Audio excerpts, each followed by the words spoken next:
Welcome to Bizarre Podcast.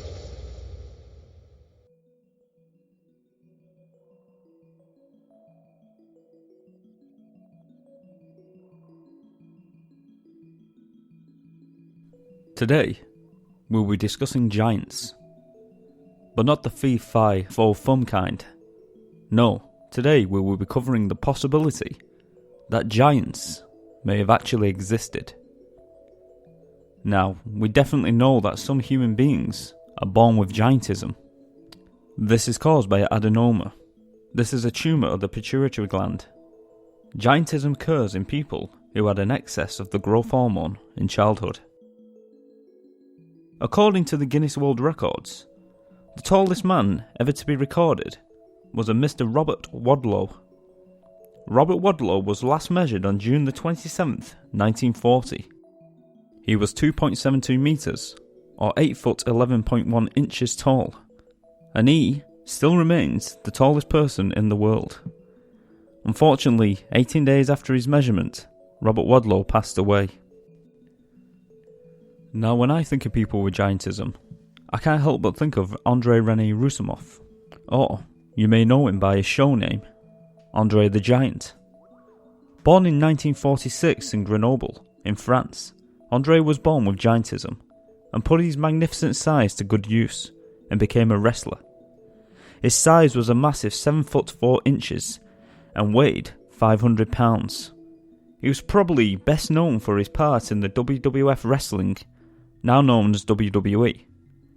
But for me, I was first blown away by his screen appearance in the Princess Bride movie. In the movie, he played Fezzik, the friendly but intimidating giant. I remember seeing him on screen for the first time. The sheer size amazed me, and how he towered over the rest of the cast, including Cary Elwes, who played the mysterious Man in Black. When the two actors shared a scene, you could clearly see the size difference. Andre's head seemed to be twice the size of Cary Elwes's, and Andre's massive hands seemed like they could easily have crushed the Man in Black's skull, or so it seemed. But all that being said, today's episode will focus on the possibility that some mythological giants, biblical giants, and some long-lost tribes and races of giants may in fact have been real.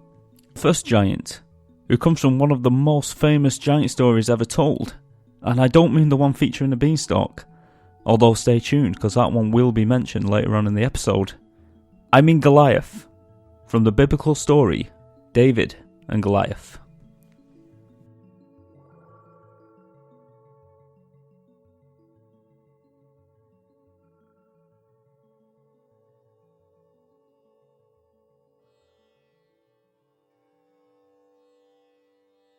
David was a simple shepherd. Being the youngest of 8 brothers, he was given the job to tend the family's livestock, the sheep, whilst his brothers fought in a battle which was at a stalemate between the Israelites and the Philistines. The Philistines being the opposing army. The Israelite army was led by King Saul, and the outcome was not looking good. For the past 40 days, every morning, one of the Philistines repeatedly stepped out on the field between the two armies and challenged anyone in the Israelite army to fight him. If he won, the battle would then be won by the Philistines. But if the Israelite army fighter won, then the Philistine army would accept defeat and leave. Now the problem was the Philistine champion stood over 9 feet tall and seemed to block out the sun with his impressive size. He wore thick armour and wielded the biggest sword anyone had ever seen. He was truly gigantic and a terror to look upon, and he knew it. Goliath was his name. Every day he stepped out onto the field and presented his challenge, but no one ever accepted, not even King Saul. One day David was given the job by his father to take his brothers, who were on the battlefield, their lunch.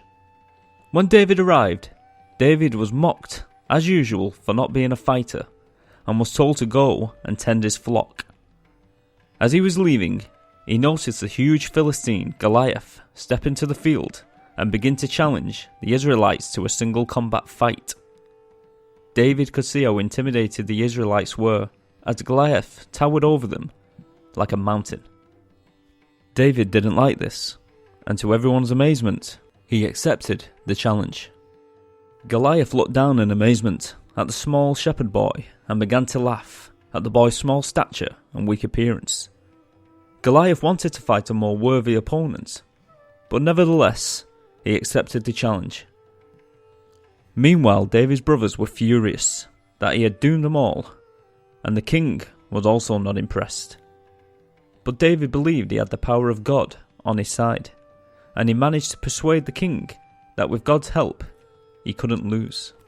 King Saul insisted that David be dressed in the king's very own armour. When David tried on the armour, it just fell off his body or hung from his limbs. It was far too big. So David decided he would prefer to fight in nothing but his shepherd's robes. His weapon of choice was a simple slingshot with a single stone. On the day of battle, Goliath stepped out onto the field. His armour he wore looked thick and impenetrable. He pointed his sword at David and shouted at him, telling him he was going to feed his corpse to the birds. David simply loaded his sling with a single stone and began to swing it above his head, each swing picking up more momentum. Then Goliath charged at David, his sword drawn, ready to strike. The ground seemed to shake as he approached the small boy, swinging a single stone.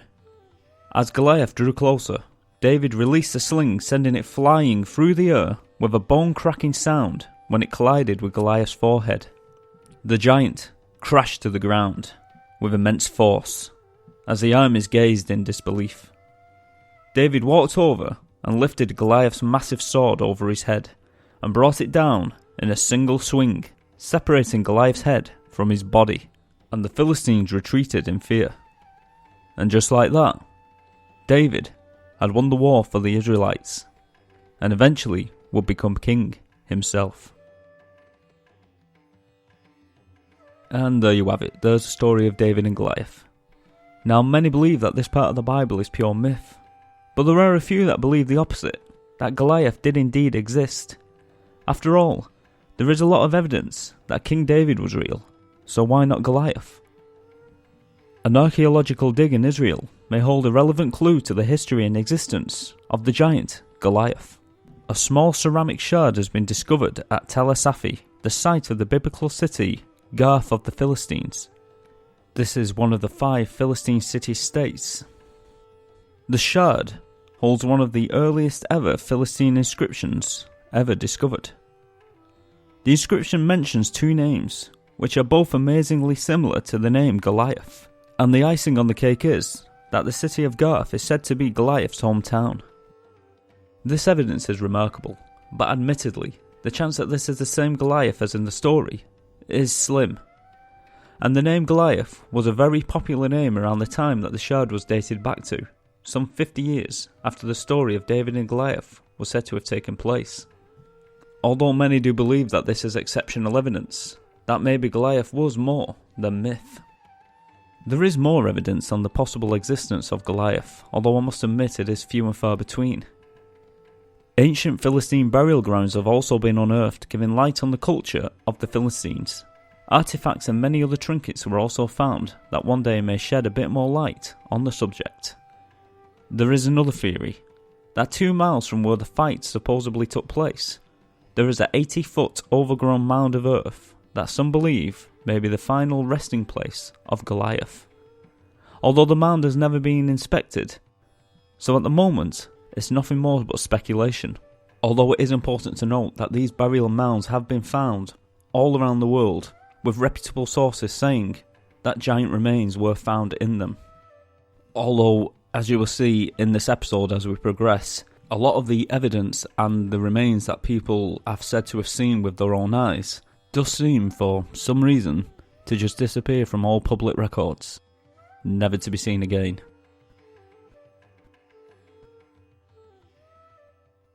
And next on my list, which is in no particular order at all, is the mystery of the legendary red-haired giants of Lovelock Cave.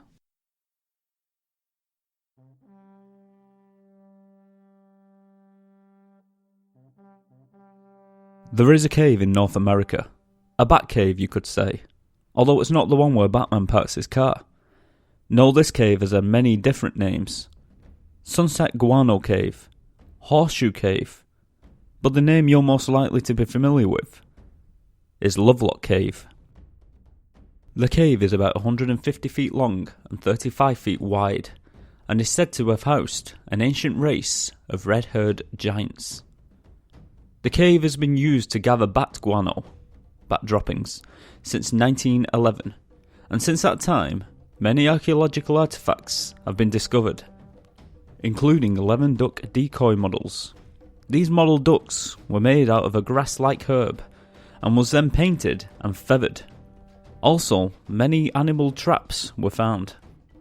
Also, a hand-woven sling was discovered in 1912, which experts believe belonged to a tribe of ancient Indians, and was most likely used for hunting birds, or possibly used as a child's toy. Traps, nets, and baskets were also found in Lovelock Cave, which strongly indicate the cave was indeed lived in. Just outside of the cave, there is a lake, now named Humboldt's Sink, a dried out remnant of a once larger prehistoric lake. This was called Lake Lahontan, which existed roughly 13,000 years ago. This would have been perfect for the many inhabitants of the caves over the hundreds of years, providing fresh water and fresh fish, and explains the ancient nets and duck decoy models that have been aged at around 2,000 years old, along with many more artifacts, including a very large sandal that was over 15 inches in size, and it is believed that the cave has been utilised since 2580 BC. But is it possible that human beings are not the only inhabitants of the cave?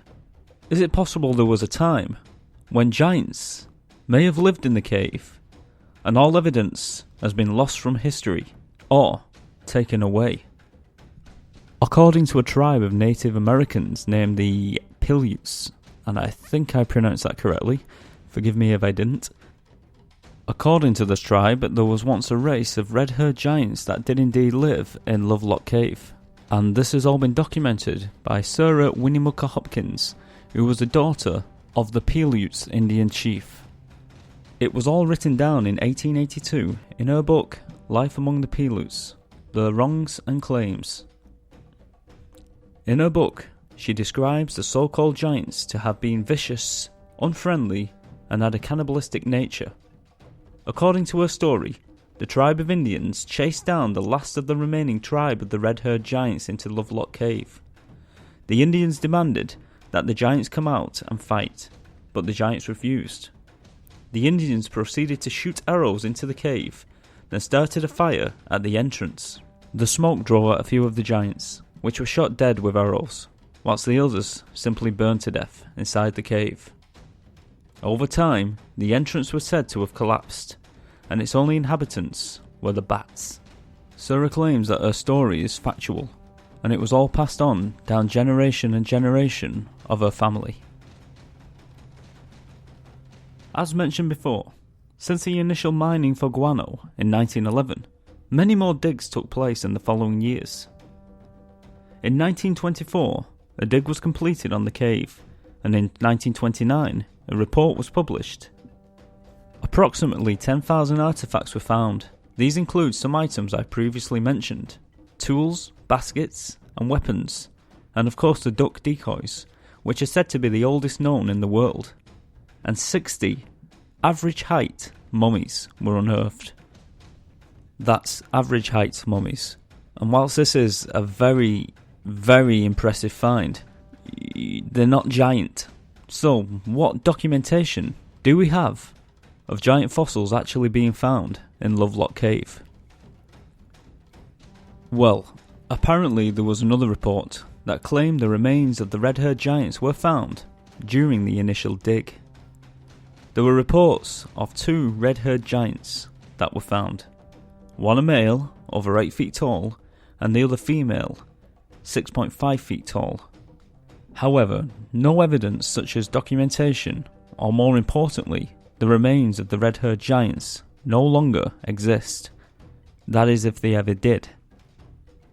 However, some say the best evidence found was a pair of sandals that measured 15 inches in size that was found in the cave.